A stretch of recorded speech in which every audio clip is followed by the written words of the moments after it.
बिस्मिल्लाहिर्रहमानिर्रहीम, अस्सलाम वालेकुम। मैं हूं सैयद नवाज़ चलीर। आप देख रहे हैं नवाज़िश फूड सीक्रेट्स। अल्लाह के करम शुक्र और एहसानात के साथ आज फिर आपकी खिदमत में हाजिर हूं। तो दोस्तों, आज हम बनाएंगे देगी यखनी बीफ पुलाव, जो कि बहुत ही मज़े का बनता है। आज आपसे यखनी बीफ पुलाव की ऑथेंटिक और कमर्शियल रेसिपी शेयर करने वाला हूं, और साथ ही साथ आपके साथ कुछ टिप्स एंड ट्रिक्स भी शेयर करूंगा, क्यों आपका चावल जुड़ जाता है, क्यों आपका चावल टूट जाता है। तो वीडियो को आपने एंड तक लाजमी देखना है।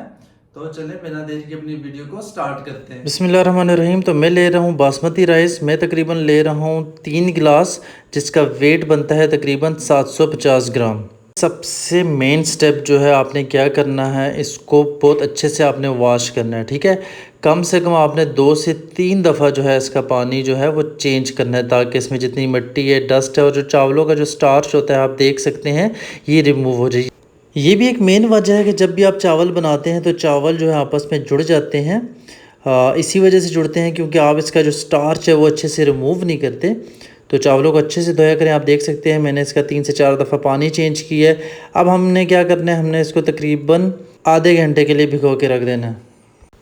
तो मैंने लिया यहाँ पे 1 किलो गोश्त। इसमें कुछ बोनलेस भी है, कुछ हड्डियाँ भी हैं। तो हड्डियाँ शामिल करना ज़रूरी होता है, इससे इसकी यखनी जो है बहुत ही अच्छी बनती है। साथ ही मैं ऐड कर रहा हूँ हाफ़ टेबल स्पून नमक ऐड कर रहा हूँ। ठीक है, और इसमें पानी जाएगा तकरीबन 2.5 गिलास, इसमें पानी ऐड करेंगे हम।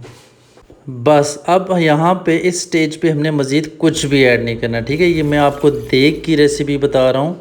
यूजुअली हम जो घरों में बनाते हैं उसके यखनी के लिए हम उसमें खड़े मसाले सारे डालते हैं, टमाटर डालते हैं, प्याज डालते हैं। लेकिन जो देग की रेसिपी तैयार की जाती है उसमें जस्ट आपने नमक डालना है, पानी डालना है और बस गोश्त को आपने गलाना है। अब शुरू के जो 10 मिनट है आपने फ्लेम को हाई रखना है। उसके बाद जब विसल इसकी स्टार्ट हो जाएगी, आपने फ्लेम को लो कर देना है, मीडियम लो कर देना है, और 20 मिनट मज़ीद इसको पकाना है। तो आपका जो गोश्त है बहुत अच्छे से गल जाएगा इस दौरान। तो तकरीबन आधा घंटा आपने इसको कुकर में पकाना है। टाइमिंग मैंने आपको बता दी। शुरू के 10 मिनट जो है हाई फ्लेम, विसल जैसे ही स्टार्ट हो जाती है आपने फ्लेम को मीडियम लो कर देना है, और उसके बाद 20 मिनट मज़ीद पकाना है। तो मेरे 20 मिनट तकरीबन गुज़र चुके हैं मीडियम फ्लेम पे भी। अब आपको चेक करवाता हूँ गोश्त मेरा अच्छे से गला है या नहीं गला। तो ये देखिए, आप यहाँ पे चेक भी कर सकते हैं। ये देखिए बहुत अच्छे से सॉफ़्ट हो चुका है मेरा गोश्त।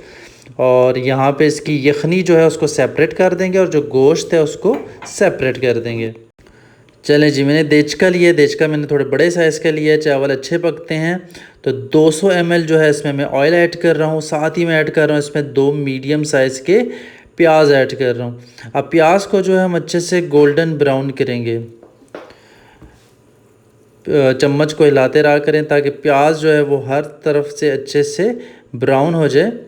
तो प्याज हमारा गोल्डन ब्राउन हो चुका है। अब हम इसमें ऐड करेंगे 2 टेबल स्पून ग्रीन चिली का पेस्ट और 1 टेबल स्पून अदरक लहसुन का पेस्ट। ठीक है, और साथ ही ऐड करेंगे इसमें 3 मीडियम साइज़ के मैंने टमाटर लिए थे, वो ऐड कर लेते हैं इसमें। साथ ही ऐड करेंगे इसमें हाफ़ कप दही का।